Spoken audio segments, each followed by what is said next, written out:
One way or another, this is it. This will be the last episode of Season 1 on the White Sox March to October. And fortunately for us, that one way that I have in mind is winning Game 6 to wrap up the World Series here in Year 1. And then we don't even have to worry about whatever the another means. It's kind of been an interesting series to this point. 5 games in, and none of them have looked great on my end. We won Game 1 on a walk-off in the 9th inning that broke a 0-0 tie. We dropped the next 2 games in a row, but then we won the next 2 games in a row after that while still not really playing all that great. And with Game 6 here again tied at 0 in the bottom of the 7th inning with 2 outs, this whole series has lacked so much offense, which is kind of crazy when you think back to how this postseason run started for us. For about the first half of it, we had so much offense going on, and then for some reason in the middle of that Yankees series, it just disappeared, and we've been relying on the pitching ever since. But the fact of the matter is that nothing else besides winning baseball games matters. And when it comes down to it, we've been doing more of that than the alternative. And we only need to do that one final time here in this first season. We're back at home after the last 3 games being on the road. So let's get to it. Let's see if we can bring this runner on second base around to score right away. We're facing Kyle Hendricks, who is having himself a start. But whoever's starting for us, I think I caught a glimpse there right at the end that we have only allowed 1 hit. I don't know. We've had Cease and Jake Eder back-to-back pitching on short rest and pitching really well. I doubt it's going to be Kopech doing the same thing just because of his lower stamina rating, but it's either him or it's probably Mike Soroka. One of the two is pitching the game of their life right now. Look at that series. That's what I'm saying when I'm saying that there's been no offense. There's been 3 shutouts, and nobody scored more than 3 runs in a game so far. So here we go. Vlad stepping up to lead it off. Kyle Hendricks 98 pitches in, and I do just want to check mainly who our pitcher is, and it is Mike Soroka, and oh my God. 7 innings completed, 1 hit allowed, no walks, and 12 punch-outs. We have to bring a run across here. We can't let this start from Mike Soroka go to waste. Their only hit is from Yan Gomes. Okay, and Soroka's also hit a batter. So that's 2 base runners allowed. Oh, and we've also made a couple errors. So that's a couple extra base runners allowed. I was about to say, how do they have a steal from Nico Horner if he was never on base? But still, the fact remains, this has been an incredibly well-pitched game from Soroka. And if I can just get a hit here with Vlad, who had been our best player so far in the postseason, probably still, honestly, with how good he was at the start, I don't know, he's just got to recapture that a bit. I haven't been hitting as well with him. Oh, dude, look at that. Look at that timing. I was all over that. I just moved the PCI too far to the right. Sinker broke back over the middle. I guess I just didn't recognize it. And yep, 1 swing and that does it. Any kind of rally that could have been considered as over, and we'll have to get the run all on our own. So what does Soroka have left in the tank? 84 pitches deep. Oh, he's got a lot of energy left. He can definitely stay in this game, and the longer he can do that effectively, the better. And then we still have our 2 arms we've been relying on the most out of the pen. We've got Armstrong, we've got Tanner Banks ready to go at a moment's notice. And we're not going to need him yet. You know, we'll talk obviously more about the off-season plan and all that when it's actually off-season time. But Mike Soroka is somebody who's going to be interesting to see what I do with, because he's not under contract. That's not a good time. You know what? That's probably how Yan Gomes got his 1 other hit, which was the team's 1 other hit. It's a fluke. But yeah, Soroka's not under contract past this season, so I would have to go out of my way to re-sign him back. And just with how the offseason works in March to October, there's no exclusive re-sign period unless something changed and I just don't know about it. So it'd be him up against all other free agent options, and I don't know. I don't know if we bring him back or bring in somebody new. This game's definitely strengthening his case to come back. And there we go. Punch out on the change. Oh, I don't like that. Nico Horner, 1 swing, getting around on that sinker. It still only moves the runner up to second with 2 outs and not a whole lot of speed. I don't know, man. Couple hits in the inning. I don't know if I leave Soroka in through that. Although now it's the runner on second and it's the clutch rating, and I know Sean Armstrong does not have a good clutch rating. Tanner Banks probably has the best clutch rating of any of our options right now, and Seiya Suzuki for them has a lot less power against lefties, so we're playing the matchup here. We're bringing in Tanner Banks. He's been incredibly, almost shockingly effective in this playoff run so far, and he's just got to do it one more time. Come on, Duran, we got to make this play. We got it. Just a couple pitches. Banks gets us out of it. And if we don't want to win with a walk-off, we got to put up a run this inning. And as much as a walk-off would be legendary, I'm obviously not going to try to put it off until that point. If we can score this inning and then just be able to close it out in the ninth, that would be ideal. Okay, dude, Kyle Hendricks. He is pitching in a way that makes 89 difficult to catch up to. Wow, dude, he is just breaking these pitches back over the plate in ways that I'm not expecting, and I'm making a swing like that. Get through.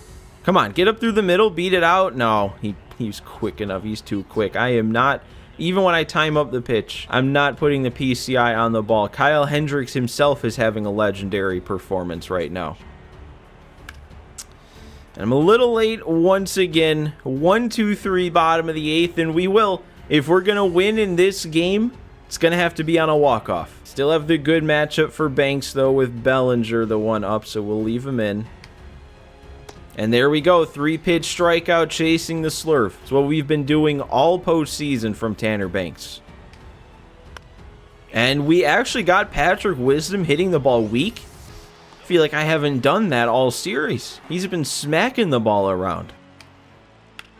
Ooh, oh wait, actually, Fletcher got a good break on that. I thought that was going to be a double in the gap off the bat. Keep it to just that 2-out single, no harm done yet. Oh, they're taking off? And I got a bad throw. Oh, come on. He did not get the best jump. We had him there with a perfect throw. We probably should have had him anyway. Didn't even realize, actually, though, that they brought in the pinch runner there with 98 speed. Oh, and there's no way he just took that on a 3-2 count. That you could not have placed that more perfectly. Oh, no. And now they're bringing in Nick Madrigal off the bench. Our best bet probably is still Banks. Actually, you know what? No, we won't have a save situation, so it's going to be Crochet. That's our best bet right now. A fresh arm, one higher clutch rating for if that matters. And we're still getting that 97% cheese with Crochet. It feels like not many others are having that same issue, at least to the extent that Crochet is, but it doesn't even matter. We get the pop-up. Vlad's there. Keep it scoreless, and we are heading into the bottom of the 9th inning with a chance to walk it off. 7, 8, 9 hitters due up. Who wants to be the hero today? Who's going to be on the mound for them? They are going to a new pitcher. It's Mark Leiter Jr. It's a righty, so we stay with Sheets.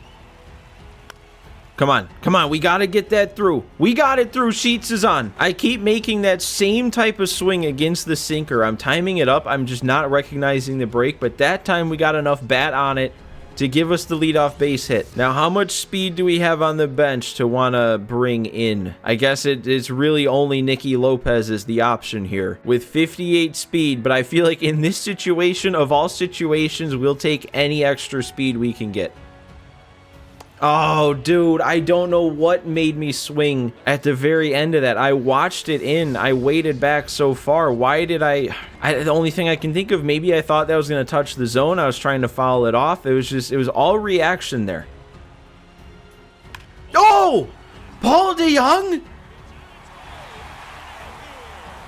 Oh, that shocked me. Paul DeJong, of all people, the 9-hole hitter on the 2024 White Sox, walks off the World Series, his first home run of the postseason, and it's the biggest one he could ever hit. You had to have been able to see the shock in my face when the camera cut to that angle, because I did not think that I made that kind of swing on that pitch. A sinker, low and in. I somehow got around on it when I haven't been getting around on fastballs in up to this point in this game. It's low, it's breaking down. I don't know how you get under that, but Paul DeJong finds a way. Are you kidding me? What? I'm in shock. I'm at a loss for words, because what a way to end our first season. Like, we all know how the White Sox are going in real life now. It's becoming more and more obvious why this team was ranked as the 30th overall team, even though it was a little bit of a shock at first. Like, I knew they'd be down there.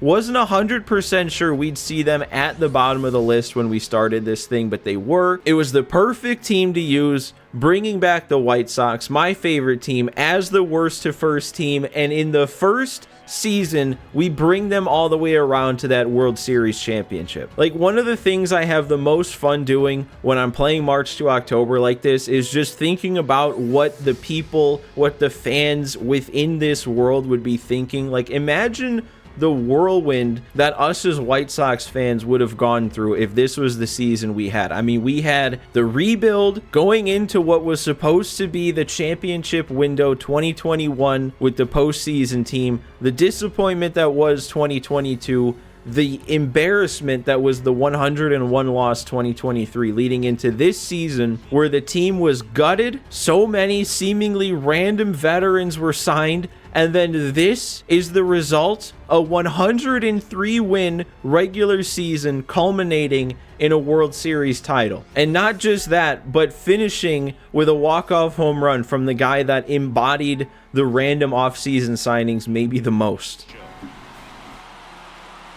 Man, and just like that, it booted me out of the screen. We don't even get a chance to savor it any longer than the game allows. But there it is. Make it official. World Series champions, long shot tier, legend difficulty. I pulled it off once again, and I can't wait to keep it going. I mean, it can't just be me. To me, it just feels like this postseason took forever. And I feel like that's always how it is in March to October. I mean, it makes sense. In terms of what I play, I probably play just as much in the postseason as you do in the regular season, just because they put you into every single game. But maybe what's just as exciting is actually playing in the postseason, making a World Series run like this, is heading into the next season to do it all over again. So man, there it is. It's been a while since I've seen that graph, and I actually forgot how good we ended the season. I mean, that 80 game mark, we had a decently long losing streak. I remember we fell for the first time of the season, and the last time, I think, one game below 500, and then just went on an absolute tear in the second half that lasted us all the way to this point. All right, but since there was only one game and it was late into the game, short game, obviously there's nothing left to actually play in this episode. But I feel like in order to not kind of just like spoil what's happening before you even click on it with like a 7.5 minute episode, we're gonna just tip our toes slightly into the season recap that we're gonna be doing in full next episode. So I'm gonna hit continue in franchise here.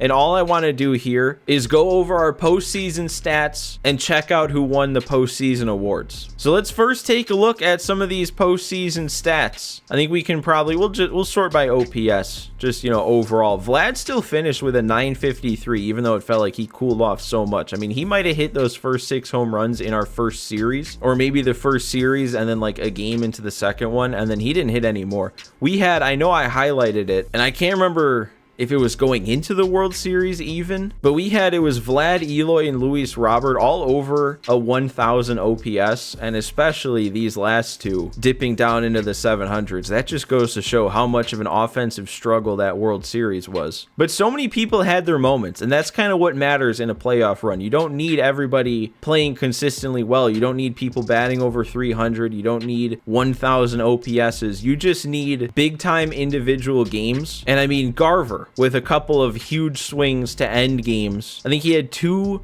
3-run walk-off home runs. Eloy had that huge game against the Yankees. I think he had 3 homers in one game. Vlad with that huge first series. Luis Robert had his moments. I mean, Benintendi went deep. Fletcher went deep. Obviously, DeYoung went deep. But then the real big performances were from our pitching. And we're going to look at starting pitchers individually here. I mean, look at these numbers, guys. Look at these numbers. A 4-man rotation, and everybody just pitched like their life depended on it. Our worst ERA amongst our starting pitchers was a 174, and that came from a guy who also had a .61 whip struck out 44 batters to only 1 walk. Jake Eder with a legendary performance in his rookie season. The guy who I didn't really expect all that much from, even with the successful fast track into the call-up that got him that huge overall boost to put together this type of postseason run. 52 strikeouts, which makes him second all-time in a single postseason for strikeouts. You had Soroka with that big game last time out. Kopech had a couple nice games. I mean, look at that. This is Michael Kopech, the guy who almost walked 100 batters the season before, had 22 strikeouts to no walks in his 2 starts. And our bullpen was really just 3 guys. It was Tanner Banks, it was Sean Armstrong, and it was Garrett Crochet ending games. Like, I brought in these guys. If I was going to the bullpen, because I didn't always have to with how our starters pitch sometimes, but if I was going to the bullpen, one of those 3 were coming in, and most of the time it was 2 of those 3. I mean, Banks with the 8 1/3, punching out 13. Sean Armstrong gave me 6 and didn't allow a single run. Crochet picking up 6 saves, even though he was a little shaky at giving up base runners. They didn't really come around to score. So with all that then fresh in mind, I want to make my predictions for who is going to walk away with our postseason awards here. And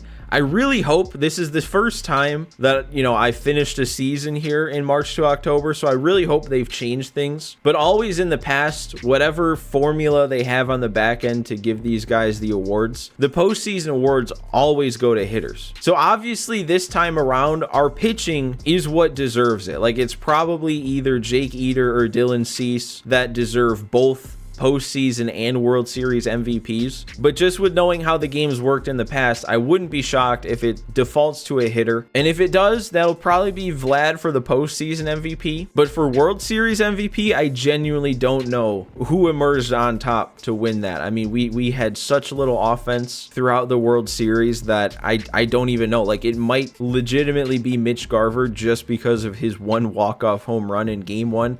Could also be Paul DeJong just for his 1 walk-off homer in Game 6. So let's see here. Let's take a look. We're only looking at postseason awards, and so they changed nothing. Your World Series MVP is Andrew Vaughn. Like, I already said it, obviously this award should go to a pitcher. It should go to Cease. It should go to Eder, one of the 2. But if it was going to go to a hitter, you really got to pick Vaughn, the guy who did nothing, the guy who played probably not even half the time. At least give it to DeJong, who had the big moment, or Garver, who had the big moment. But I don't know. I think that kind of seals the deal that postseason MVP as a whole has to be Vlad. And it is. He beats out Eloy and Robert for that award, but I don't know, man. These awards don't have a ton of meaning when they don't even factor in the pitchers. But yeah, guys, that is then going to bring this one to a close, and that brings Season 1 to a close. The plan for the next couple of episodes is next episode, we're going to do our full season recap. For those of you that have been around for my March to Octobers the last couple of years, usually I do my regular season recap between the regular season and the postseason, but I figured it'd be smarter to do it at the very end. It'd make more sense. Usually I get carried away. Usually the episode's a little bit longer than it probably needs to be, so I'll try and hold myself in check. I just really enjoy looking at stats, looking back over the season. So that's what next episode's going to be. And then the episode after that, I'm thinking I can get the entire off season in one video. So we got recap, we got off season, and then before you know it, we'll be getting started on season 2,